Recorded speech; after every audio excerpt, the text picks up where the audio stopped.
நல்லா கிறிஸ்பாக மொறுமொறுன்னு வெளியிலேருந்து இருக்கும்.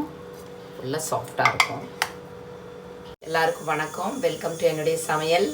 நாம் இன்றைக்கு வாழைக்காயை வச்சு நல்ல ஒரு ஸ்நாக்ஸ் செய்ய போகிறோம். இது ஸ்டார்டராகவும் நீங்கள் செய்துக்கிடலாம்.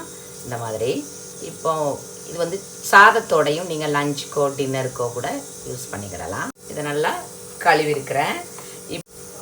இதை நம்ம இட்லி தட்டில் வச்சு ஸ்டீம் பண்ணி எடுக்க போகிறோம். எப்படின்னா இந்த மாதிரி நீங்கள் ஒன்று ஒன்றா எடுத்துக்கோங்க. ஒன்றா இட்லி பாத்திரத்தில் கொஞ்சம் தண்ணி விட்டு கொதிச்சிட்ருக்கு.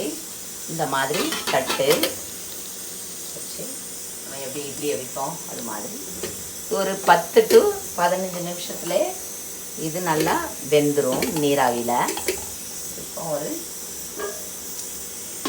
மீடியம் ஃப்ளேமில் வச்சு ஒரு 10 to 15 நிமிஷம், ஒரு 15 நிமிஷம் ஆயிட்டு நல்லா இந்த மாதிரி சாஃப்டாக உள்ளே போகணும். இந்த மாதிரி இப்போ இது நல்லா ஆறின உடனே ஒரு நல்லா கோல்டான உடனே, அதாவது ஆறின உடனே இந்த மாதிரி ஆல்ரெடி நான் கட் பண்ணியிருக்கேன் இப்படி எடுக்கணும். ரொம்ப நீங்கள் இந்த ஸ்கின்னை எடுக்கணுங்கிற அவசியம் கிடையாது. ஏன்னா அதில் ஃபுல் நியூட்ரிஷன் இருக்கும். ஆகையினால ஜஸ்ட்டு இந்த மாதிரி நீங்கள் எடுத்தால் போதும். ரொம்ப வேஸ்ட் பண்ணாமல் இந்த மாதிரி நீங்கள் இந்த ஸ்கின்னை எடுங்க.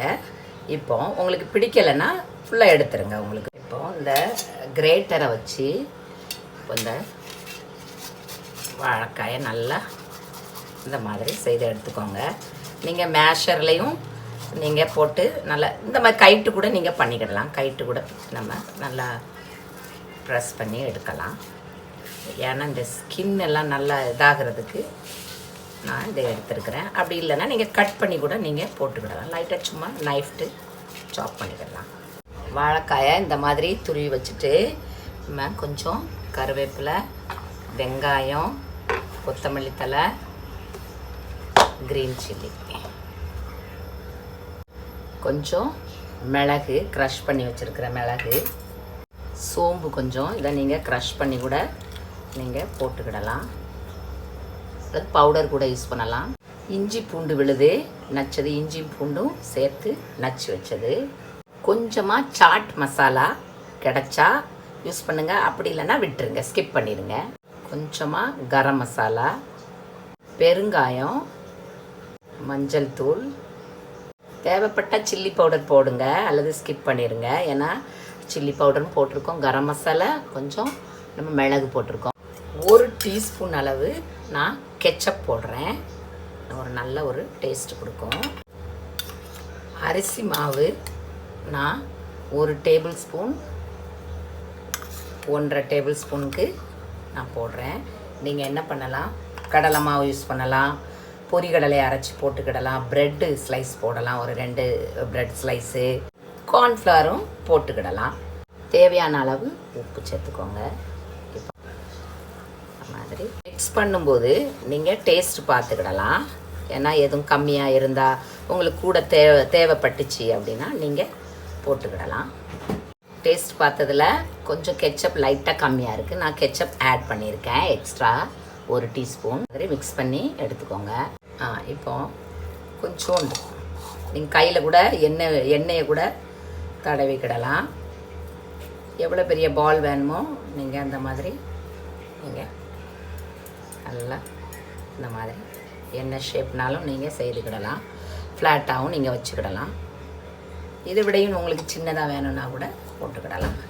இந்த மாதிரி நீங்கள் உருண்டை பிடிச்சி வச்சுக்கோங்க. எண்ணெய் சுட்ட உடனே இந்த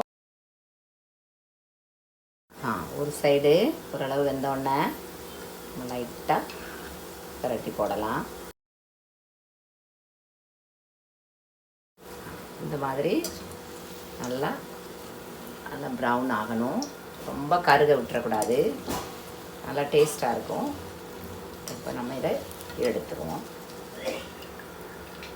இதை எடுத்துருவோம். இந்த மாதிரி நல்லா ஓரளவு ப்ரௌனாக வரும்போது நம்ம எடுத்துடணும்.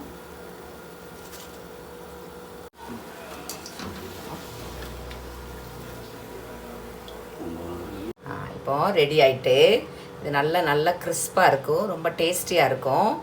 பாருங்கள், நல்லா கிறிஸ்பாக இருக்கும். சாதத்துக்கூடையும் சாப்பிடலாம். நீங்கள் ஈவினிங் ஸ்நாக்ஸ்க்காகவும் யூஸ் பண்ணலாம். ஸ்டார்டர் பார்ட்டி டைம் ஸ்டார்டருக்கு யூஸ் பண்ணலாம். கெச்சப் தேவையில்லை, உங்களுக்கு தேவைப்பட்டால் கெச்சப்பும் யூஸ் பண்ணிக்கிடலாம். ஏன்னா இதில் நான் கெச்சப் கலந்துருக்கேன். கெச்சப் கலக்கிறதுனால இன்னும் ஒரு நல்ல ஒரு டேஸ்ட்டு கிடைக்கும். ரொம்ப டேஸ்ட்டாக இருக்கும். இது வரைக்கும் பார்த்ததுக்கு ரொம்ப நன்றி. ப்ளீஸ் சப்ஸ்கிரைப் பண்ணுங்கள். தேங்க்யூ ஸோ மச் ஃபார் வாட்சிங். தேங்க்யூ.